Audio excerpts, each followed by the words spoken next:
Hi అందరికి నమస్కారం sir. ఇది వచ్చి ఈ ప్లాటు కానూరు కల్పన నగరు, తూర్పు పడమర ఉత్తరం 3 రోడ్లు సార్.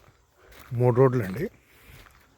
ఇదిగోండి సార్, ఇది వచ్చి కల్పన నగరు, తూర్పు పడమర ఉత్తరం, తూర్పు పడమర ఉత్తరం ఇళ్ళ మధ్యలో సార్. ఇదిగోండి సార్, ఇళ్ళ మధ్యలోనండి, ఇళ్ళ మధ్యలో సార్, తూర్పు పడమర ఉత్తరం సార్.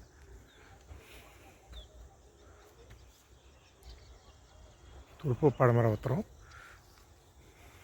లోతు వచ్చి 108, లోతు 108, ఎడల్పు వచ్చేసి 49. 4 విల్లాలైన కట్టుకోవచ్చు సార్, లేదంటే అపార్ట్మెంట్ కట్టుకోవచ్చు. లేఅవుట్ రేట్ వచ్చేసి 43,000 చెబుతున్నారు. గజ వచ్చి 43,000 చెబుతున్నారు. లేఅవుట్ కల్పన నగర్, కానూరు. మిగతా వివరాలు కావాలంటే స్క్రీన్లో మా నెంబర్ ఉంటుందండి, ఫోన్ చేయండి. మిగతా రోజు చెబుతాను.